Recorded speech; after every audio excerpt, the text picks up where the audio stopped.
ನಮಸ್ಕಾರ, good morning. ನಾನು ಹರೀಶ್ ನಾಗರಾಜು. ಆ ಎಲ್ಲ ಸಿಬ್ಬಂದಿಗಳು ಪ್ರೊಟೆಸ್ಟ್ ಮಾಡ್ತಿದ್ದಾರೆ, ಅನಿರ್ದಿಷ್ಟಾವಧಿ ಮುಷ್ಕರಕ್ಕೆ ಕರೆ ಕೊಟ್ಟಿದ್ದಾರೆ. ಅವ್ರನ್ನ ಸರ್ಕಾರ ಮನವೊಲಿಸ್ತಾ ಇದೆ, ನೌಕರರು ಮಾತ್ರ ಡೋಂಟ್ ಕೇರ್. ಸಾರಿಗೆ ಮುಷ್ಕರ ಇವತ್ತು 3ನೇ ದಿನ, ಜನರಿಗಂತೂ ಸಂಕಷ್ಟ. ಇನ್ನೆಷ್ಟು ದಿನ ಅನ್ನೋ ಕ್ವಶನ್ ಮಾರ್ಕ್. ಈ ಹೊತ್ತಿನ ಸ್ಪೆಷಲ್ ಡೇ 3 ಬಸ್ ಬಂದ್.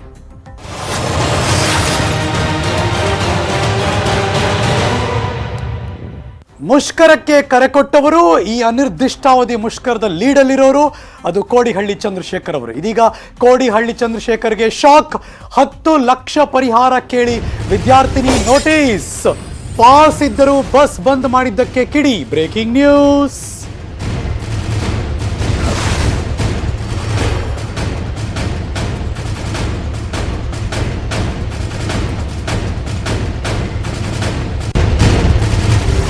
ಕೋಡಿಹಳ್ಳಿ ಚಂದ್ರಶೇಖರ್ ಅವರ ಜೊತೆ BMTC MDಗೂ ನೋಟಿಸ್ ಕೊಟ್ಟಿದ್ದಾರೆ. ಇಂಜಿನಿಯರಿಂಗ್ ಓದ್ತಿರುವಂತಹ ವಿದ್ಯಾರ್ಥಿನಿ, ಆಕೆ ಹೆಸರು ಪಾವನ. ಯಾಕೆ ನೋಟಿಸು ಅಂದರೆ, ನೋಟಿಸ್ ಕೊಟ್ಟಿದ್ದಾರೆ ವಕೀಲ ರಮೇಶ್ ನಾಯಕ್. ವರ್ಷದ ಪಾರ್ಸನ್ನ ಈಗಾಗಲೇ ಖರೀದಿ ಮಾಡಿದ್ದಾರೆ ಅವರು, ಆದರೆ ಬಸ್ ವ್ಯವಸ್ಥೆನೇ ಇಲ್ಲ. ಪಾಸ್ ಕೊಟ್ಬಿಟ್ಟು ಬಸ್ ವ್ಯವಸ್ಥೆ ಇಲ್ಲ ಅಂದರೆ 2 ದಿನಗಳಿಂದ ಹೆಚ್ಚುವರಿ ಹಣ ಕೊಟ್ಟು ನಾವು ಪ್ರಯಾಣ ಮಾಡ್ತಿದ್ದೀವಿ. ಸೇವಾ ನ್ಯೂನ್ಯತೆ ಆರೋಪದಲ್ಲಿ ಈ ನೋಟಿಸನ್ನು ಜಾರಿ ಮಾಡಿದ್ದಾರೆ. ಸಾರಿಗೆ ನೌಕರರ ಗೌರವಾಧ್ಯಕ್ಷ ಕೋಡಿಹಳ್ಳಿ ಚಂದ್ರಶೇಖರ್ಗೆ ಒಬ್ಬ ವಿದ್ಯಾರ್ಥಿನಿ ನೋಟಿಸ್. ಇದು ಇಮ್ಯಾಜಿನ್ ಮಾಡ್ಕೊಳ್ಳಿ, ಎಷ್ಟು ಲಕ್ಷ ಜನ ವಿದ್ಯಾರ್ಥಿನಿಯರಿದ್ದಾರೆ, ಅವ್ರ ಮುಂದೆ ಏನು ಮಾಡ್ಬೋದು ಅಂತ. BMTC MDಗೂ ನೋಟಿಸ್ ಕೊಟ್ಟಿದ್ದಾರೆ ಪಾವನ ಅವರು. 10 ಲಕ್ಷ ಪರಿಹಾರ ಕೊಡಿ ನನಗೆ ಅಂತ ಪಾವನ ಅನ್ನುವ ವಿದ್ಯಾರ್ಥಿನಿ ಅವರ ಲಾಯರ್ ರಮೇಶ್ ನಾಯಕ್ ಅವರ ಮೂಲಕ ಈ ನೋಟಿಸನ್ನು ಜಾರಿ ಮಾಡಿದ್ದಾರೆ. 10 ಲಕ್ಷ ರೂಪಾಯಿ ಪರಿಹಾರ ಕೊಡೋಕ್ಕೆ ನೋಟಿಸಲ್ಲಿ ಕೇಳಿದ್ದಾರೆ. ಪಾಸ್ ಇದ್ರೂ ನಾವೀಗ ಹಣ ಕೊಟ್ಟು ಓಡಾಡಬೇಕಾದಂಥ ಸಂದರ್ಭ ಅಂತ. ನನ್ನ ಜೊತೆ ದೂರವಾಣಿ ಸಂಪರ್ಕದಲ್ಲಿ ಎಂಜಿನಿಯರಿಂಗ್ ಓದ್ತಿರುವಂತಹ ವಿದ್ಯಾರ್ಥಿನಿ ಪಾವನ ಇದ್ದಾರೆ. ಪಾವನ, ನಮಸ್ಕಾರ. Good morning. Good morning sir. Good morning. ಎಷ್ಟು ತೊಂದರೆ ಆಗ್ತಿದೆ ಈಗ ಪಾವನ? ಸರ್, ನೀವೇ ನೋಡ್ತಾ ಇದ್ದೀರಾ, 3ನೇ ದಿನ ಕಂಟಿನ್ಯೂಸ್ಲಿ ಬಸ್ ಸ್ಟ್ರೈಕ್ ನಡೀತಾ ಇರೋದು. ಹೌದು. ಎಷ್ಟು ಪ್ರಾಬ್ಲಮ್ ಆಗ್ತಾ ಇದೆ ಅಂತ ಪ್ರತಿಯೊಬ್ಬರಿಗೂ ಗೊತ್ತೇ ಇದೆ. ಲೈಕ್ ನಾನು ಒಂದು ಸ್ಟೂಡೆಂಟ್ ಆಗಿ ನನ್ನ ಮನೆಯಿಂದ 15 ಕಿಲೋಮೀಟರ್ ಹೋಗ್ಬೇಕು ನನ್ನ ಕಾಲೇಜ್ಗೆ. 15 ಕಿಲೋಮೀಟರ್ಸ್ ಇದೆ. ಸೊ ಪ್ರತಿದಿನ 3 ಬಸ್ ಚೇಂಜ್ ಮಾಡ್ಕೊಂಡು ಹೋಗ್ತಾ ಇದ್ದೆ. ಸೊ 3 days ಕಂಟಿನ್ಯೂಸ್ಲಿ ಸ್ಟ್ರೈಕ್ ಆಗಿರೋದ್ರಿಂದ ನನ್ಗೆ ಬಹಳ ತೊಂದರೆ ಆಗಿದೆ ಸರ್. ನೀವು ಎಂಜಿನಿಯರಿಂಗ್ ಓದ್ತಿದ್ದೀರಲ್ಲ ಪಾವನ? ಹೌದು ಸರ್. ನೀವು ಯಾವಾಗ ಲಾ ಸ್ಟೂಡೆಂಟ್ ಆದ್ರಿ? ಹೇಗ್ ಗೊತ್ತಾಯ್ತಿದು? ಸರ್, ಆಕ್ಚುಲಿ ಲಾ ಸ್ಟೂಡೆಂಟ್ ಅಂತ ಅಲ್ಲ, ನನ್ ಸ್ವಂತ ಮಾಮ ಬಂದು ಅಡ್ವೊಕೇಟ್ ಸರ್. ರಮೇಶ್ ನಾಯಕ್. ನನ್ಗೇನಾಗತ್ತೆ, ಹೌದು. ಸೊ ನನ್ಗೇನಾಯ್ತು ಅಂದ್ರೆ, ಮನೇಲಿ ನಾನು ಕೇಳ್ದೆ ಯಾಕೆ ಹಿಂಗ್ ಮಾಡ್ತಾ ಇದಾರೆ ಅನ್ನೋ ಒಂದು ಕ್ವೆಶ್ಚನ್ ಎಲ್ಲರಿಗೂ ಇದ್ದೇ ಇರತ್ತೆ. ಏನಾದ್ರು ಮಾಡಕ್ ಆಗತ್ತಾ ಅನ್ನೋ ಒಂದು ನಾನು ಕೇಳ್ದೆ. ಸೊ ಖಂಡಿತ ಮಾಡಕ್ ಆಗತ್ತೆ, ಲೈಕ್ ಎಲ್ಲರಿಗೂ ಕೇಳೋಣ, ಲೈಕ್ ಅಂದ್ರೆ ನಾನ್ ಹಾಕೊಡ್ತೀನಿ ಬೇಕಾದ್ರೆ ನಿನ್ಗೆ, ಏನಕ್ಕೆ ಇದೇ ಕಂಟಿನ್ಯೂ ಆಗ್ತಾ ಇದ್ರೆ ಪ್ರತಿಯೊಬ್ಬರಿಗೂ ತೊಂದರೆ ಆಗತ್ತಲ್ಲ ಅಂತ ಹೇಳಿದ್ರು. So then I discuss and ಆಮೇಲೆ ನಾವು ಮೂವ್ ಮಾಡಿದ್ದು ಸರ್. ಓಕೆ. ನೋ, ನನಗೆ ಗೊತ್ತಿರೋ ಪ್ರಕಾರ ಈ ತರದ ಸಂದರ್ಭದಲ್ಲಿ ಯಾರೊಬ್ರು ಸ್ಟೂಡೆಂಟ್ ಈ ತರ ಎದ್ದು ನಿಂತು ಕೋರ್ಟ್ ಮೂಲಕ, ಲಾ ಮೂಲಕ ನೋಟಿಸ್ ಕೊಟ್ಟಿರೋದು ಬಹಳ ಅಪರೂಪ. ಬಟ್ ಅದು ವ್ಯಾಲಿಡ್ ಕೂಡ, ಇಲ್ಲ ಅಂತ ಹೇಳಲ್ಲ. ಬಿಕಾಸ್ ಈಗ ಒಬ್ರು ಪಾವನದ ಕತೆ ಅಲ್ವಲ್ಲ, ಲಕ್ಷಾಂತರ ಮಕ್ಕಳಿದ್ದಾರೆ. ಹೌದು ಸರ್, ಹೌದು. ಅದರಿಂದ ನಮ್ ಇಂಟರ್ನಲ್ ಕೂಡ ಲೈಕ್ ಒಂದು ಎಕ್ಸಾಮ್ಸ್ ಏನಿದೆಯೋ ಪ್ರತಿಯೊಂದು ಕೂಡ ಆನ್ಲೈನ್ ಆಗ್ತಾ ಇದೆ. There is lot of difference between online and offline classes ಅಲ್ವಾ. ಪ್ರತಿಯೊಂದು ಇದೆ ಚೇಂಜ್. ಓಕೆ, ನಿಮ್ ಮಾವನ್ ಕೇಳ್ಕೊಂಡಿದ್ದಿಲ್ಲ, ಒಂದಷ್ಟು ನಾಲೆಡ್ಜ್ ತಿಳ್ಕೊಂಡಿರ್ತೀವಿ, ನಮ್ ಜೊತೆ ಶೇರ್ ಮಾಡಿ. ಯಾವ ಕ್ಲಾಸ್ ಅಡಿ ಈ ಕೇಸ್ ಹಾಕಿರೋದು ನೀವು? ಸರ್, ಯಾವ ಕ್ಲಾಸ್ ಅಂತ ನನ್ಗೆ ಅಷ್ಟು ಪರ್ಫೆಕ್ಟ್ ಆಗಿ ಗೊತ್ತಿಲ್ಲ. ಯಾಕಂದ್ರೆ ಪ್ರತಿಯೊಂದು ನಾನು ಅವ್ರಿಗೆ ಹೇಳಿದ್ದೆ, ಲೈಕ್ ಅದ್ ನೀವ್ ಹಾಕಿ, ಅದ್ ನನ್ನ ಇನಿಷಿಯೇಟಿವ್ ಆಗಿ ಹಾಕಿ ಅಂತ ಹೇಳಿದ್ದು. ಓಕೆ. ಸೊ ನಾನ್ ಏನಂತ, ನನ್ ಮೇನ್ ಟಾರ್ಗೆಟ್ ಬಂದ್ಬಿಟ್ಟು ಲೈಕ್ ಸ್ಟಾಪ್ ಮಾಡ್ಸೋದಕ್ಕಿಂತ ನೀವ್ ಇದು ಮಾಡಿ, ನೀವ್ ಏನ್ ಗಲಾಟೆ ಅಥವಾ ನಿಮ್ಗೆ ಏನ್ ಕೇಳೋದಿದೆಯೋ ನೀವ್ ಕೇಳಿ. ಬಟ್ ನಮ್ಮಂತವ್ರಿಗೆ ಏನಕ್ಕೆ ತೊಂದರೆ ಕೊಡ್ತಾರೆ ಅನ್ನೋದು ಒಂದೇ ಪಾಯಿಂಟ್ ಸರ್. ನಮ್ದು ಅವ್ರಿಗೇನು ಮಾಡಬಾರ್ದು, BMTC ಅವ್ರಿಗೆ ಅವ್ರದ್ದು ಏನ್ ಕೇಳಿದಾರೋ ಅವ್ರ ಪರಿಹಾರ ಕೊಡ್ಬಾರ್ದು ಅನ್ನೋ ನನ್ಗೇನು ಇಲ್ಲ. ನಮಗ್ ಬೇಕಾಗಿರೋ ದಯವಿಟ್ಟು ನಮ್ಮಂತವ್ರಿಗೆ ತೊಂದರೆ ಮಾಡ್ಬೇಡಿ. ಪ್ಲಸ್ ಬಸ್ ಪಾಸ್ ತಗೊಂಡ್ ನೀನ್ ಓಡಾಡ್ತಿದ್ಯಾ ಅಂತಾಗ ದೇರ್ ವಿಲ್ ಬಿ ಲೈಕ್ ನಿಮ್ದು ಏನಿದೆಯೋ ಅದ್ ಮಾಡ್ಬೇಕಾಗತ್ತಲ್ಲ. ಸೊ ಕೆಲಸ ಮಾಡ್ತಾ ಇರಿ, ನಿಮ್ ಸ್ಟ್ರೈಕ್ ಕೂಡ ನೀವು ಬೇಕಾದ್ರೆ ಮುಂದುವರಿಸಿ ಅನ್ನೋದು ನಂದಿದು. ತಪ್ಪಿಲ್ಲ ಅಮ್ಮ, ಯು ಆರ್ ರೈಟ್. ಬಿಕಾಸ್ ಆ ಪೇಜಲ್ಲಿ ನೀವು ಇದೀರಾ ಕರೆಕ್ಟ್ ಆಗಿ. ಬಿಕಾಸ್ ನ್ಯಾಯಾಲಯದಲ್ಲಿ ಏನೇನು ಅವಕಾಶಗಳಿದೆಯೋ ಅದನ್ನ ಒಂದಷ್ಟು ಜಾರಿ ಮಾಡಬೇಕು. ತುಂಬಾ ಜನರಿಗೆ ಗೊತ್ತೇ ಇರಲ್ಲ ಈ ತರದ್ದು ಏನೋ ಮಾಡ್ಬೋದು, ನಾವು ನಮ್ಗೆ ಈ ತರದೊಂದು ಪ್ಲೇಸ್ ಇದೆ ಅಥವಾ ಕೇಳ್ಬೋದು, ಧ್ವನಿ ಎತ್ತಬಹುದು ಅಂತ ಗೊತ್ತೇ ಇರಲ್ಲ ಅಮ್ಮ ಪಾವನೆ. ಹೌದು ಸರ್. ಅಂದ್ರೆ ತುಂಬಾ ಜನ ಕೂಡ ಗೊತ್ತಿಲ್ಲ ಸರ್. ಲೈಕ್ ಈ ತರ ನಾವು ಮೂವ್ ಮಾಡ್ಬೋದು ಅಂತಾನು ಬಹಳ ಜನಕ್ಕೆ ಆತರ ಯೋಚನೆ ಬರಲ್ಲ ಆಕ್ಚುಲಿ. ಎಲ್ಲಾರು ಏನಾಯ್ತು, ಅಯ್ಯೋ ಇರ್ಲಿ ಬಿಡು, ಇನ್ನೊಂದ್ 2 ದಿನ ಮಾಡ್ತಾರೆ, ಸುಮ್ನಾಗ್ತಾರೆ ಅಂತ ಇರತ್ತೆ. ಬಟ್ ನಾವ್ ಕೈ ಹಾಕದ್ಮೇಲೆ ಅಟ್ಲೀಸ್ಟ್ ಏನೇ ನ್ಯೂಸ್ಗೋಸ್ಕರ, ಏನೇ ಪಬ್ಲಿಸಿಟಿಗೋಸ್ಕರ ಮಾಡ್ತಾ ಇಲ್ಲ ಸರ್ ಇದೆಲ್ಲ. ಆಕ್ಚುಲಿ ಒಂದ್ ಆಕ್ಚುಯಲ್ ಪರಿಹಾರ ಸಿಗ್ಲಿ ಅನ್ನೋದು ಒಂದೇ ಇಂಟೆನ್ಷನ್. ಕಷ್ಟಪಟ್ಟು ಅಪ್ಪ ಅಮ್ಮ ದುಡಿತಾರಲ್ಲಮ್ಮ, ಎಲ್ಲಿಂದ ಮರದಲ್ಲಿ ಬಿಡಲ್ಲ ದುಡ್ಡು, ಯಾರೋ ತಂದು ಸುಮ್ಮನೆ ಕೊಟ್ಬಿಡಲ್ಲ. ಪ್ರತಿ ದುಡ್ಡು ಕೂಡ ಪ್ರತಿ ಇಂಪಾರ್ಟೆಂಟ್ ಅಲ್ಲಮ್ಮ.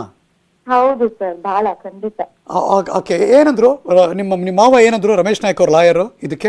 ಸರ್ ಅವರು ನೋಟಿಸ್ ಸರ್ವ್ ಮಾಡಿದ್ದಾರೆ. ಫಸ್ಟ್ ನಾವ್ ಯಾವ್ದೇ ಹೈಕೋರ್ಟ್ ಅಥವಾ ಏನೇ ಕೋರ್ಟ್ ಹೋಗ್ಬೇಕಾದ್ರೂ ನಾವು ಆಪೋಸಿಟ್ ಅವ್ರಿಗೆ ಇದು ಸರ್ವ್ ಮಾಡ್ಬೇಕು, ನೋಟಿಸ್ ಸರ್ವ್ ಮಾಡಿ. ಹೌದೌದು.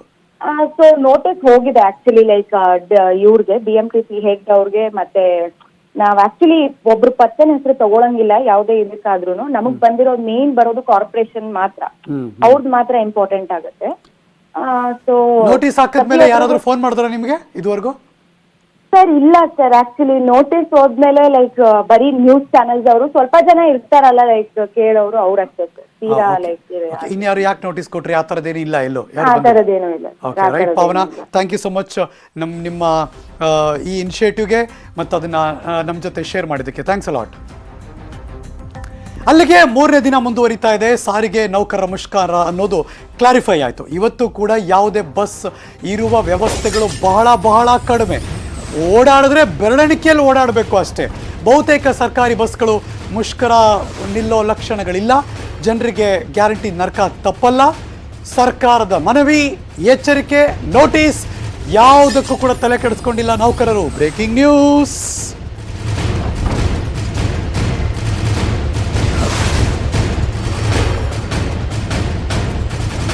8% ನಾವು ಇನ್ಕ್ರೀಸ್ ಮಾಡ್ತೀವಿ ನೀವು ಸ್ಯಾಲ್ರಿಲಿ, 6ನೇ ವೇತನ ಆಯೋಗ ಮಾಡೋಕ್ಕೆ ಸಾಧ್ಯ ಇಲ್ಲ ಅಂತ ಕಡ್ಡಿ ತುಂಡು ಮಾಡ್ದಂಗೆ ಕ್ಲಿಯರಾಗಿ ಸರ್ಕಾರ ಹೇಳಾಯಿತು.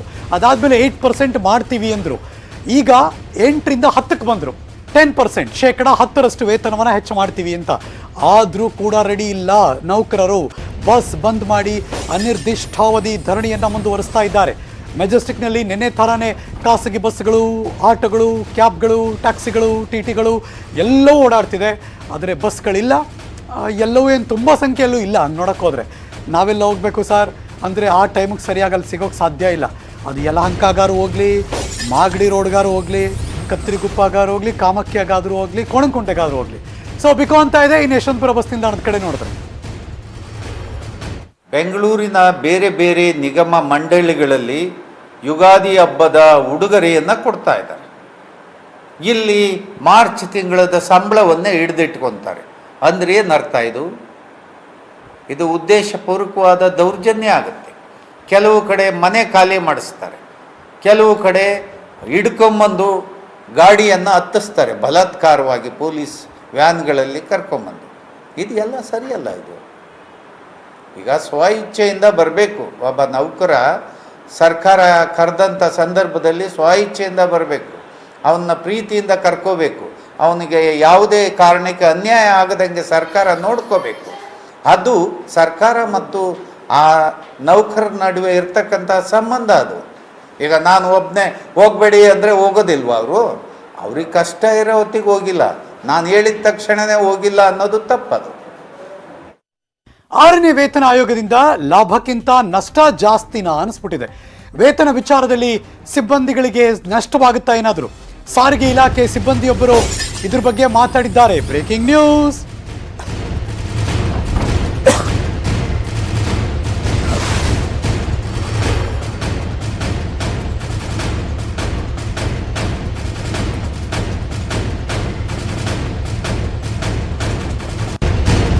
ಈ ಲಕ್ಷಾಂತರ ಸಿಬ್ಬಂದಿಗಳು ಕೇಳ್ತಾ ಇರೋದೇನೋ, ನೀವು ಯಾವುದೇ ಬೇಡಿಕೆ ಈಡೇರಿಸಿ, ಆದರೆ 6ನೇ ವೇತನ ಆಯೋಗ ಏನಿದೆ ಆ ಸಂಬಳ ಕೊಡಿ ನಮಗೆ ಅಂತ ಪಟ್ಟು ಹಿಡಿದು ಕೂತಿದ್ದಾರೆ.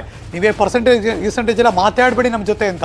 ಆದರೆ ಈ 6ನೇ ವೇತನ ಆಯೋಗ ವಿಚಾರದಲ್ಲಿ ಮಾಡಿದ್ರೆ ಸಿಬ್ಬಂದಿಗೆ ನಷ್ಟ ಆಗುತ್ತಾ? BMTC ಹೆಣ್ಮಗಳೊಬ್ಬರು ಅಂದರೆ ಕಂಡಕ್ಟರ್ ನಿರ್ವಾಹಕರೊಬ್ಬರು ನ್ಯೂಸ್ 18 ಜೊತೆ ಮಾತಾಡಿದ್ದಾರೆ. ಅವ್ರೇನು ಮಾತಾಡಿದ್ರು ಬನ್ನಿ ನೋಡೋಣ. ಇವರು ಮಿಸ್ಗೈಡ್ ಮಾಡ್ತಾ ಇದ್ದಾರೆ. ಈ ಸ್ಟ್ರೈಕ್ ಕರೆ ಕೊಟ್ಟಿರೋರು ನಾವು ಆ ಸ್ಟ್ರೈಕ್ ನಾವು ಸಪೋರ್ಟ್ ಬೆಂಬಲ ಕೊಡಲ್ಲ ನಾವು. ಯಾಕೊತ್ತಾ ಇದರಿಂದ ನೌಕರರಿಗೆ ತುಂಬಾ ಲಾಸ್ ಆಗುತ್ತೆ. ಯಾವ ರೀತಿ ಲಾಸ್ ಆಗುತ್ತೆ ಮೇಡಮ್? ಇದು 6ನೇ ವೇತನ ಮಾಡಿದ್ರೆ 8 ವರ್ಷ ಇನ್ಕ್ರಿಮೆಂಟ್ ಇಲ್ಲ, 2 ವರ್ಷಕ್ಕೊಂದು ಇನ್ಕ್ರಿಮೆಂಟು. ಆ ಇಂಕ್ರಿಮೆಂಟ್ ಒಂದು ಇಂಕ್ರಿಮೆಂಟ್ ಅಂದ್ರೂ 35,000 ಅಂದ್ರೆ ಅಲ್ಲಿಗೆ 1.5 ಲಕ್ಷ ರೂಪಾಯಿ ಲಾಸ್ ಆಗುತ್ತೆ. ಅದು 6ನೇ ವೇತನ ಆದ್ರೆ ಅದು ಇವ್ರು ಅದನ್ನೆಲ್ಲ ಹೇಳ್ತಾ ಇಲ್ಲ, ಮುಚ್ಚಿಡ್ತಾ ಇದ್ದಾರೆ. ಆಮೇಲೆ ಗ್ರಾಜ್ಯುಟಿ ಬರಲ್ಲ, ನಮಗೆ ಗ್ರಾಜ್ಯುಟಿ ಕಮ್ಮಿ ಆಗುತ್ತೆ. ಈಗೆಲ್ಲ ಸಂಬಳ ಕಡಿಮೆ ಇದೆ ನಮಗೆ ಹಾಗೆ ಹಾಗೆ. ಖಂಡಿತ ಹೌದು ಹೌದು.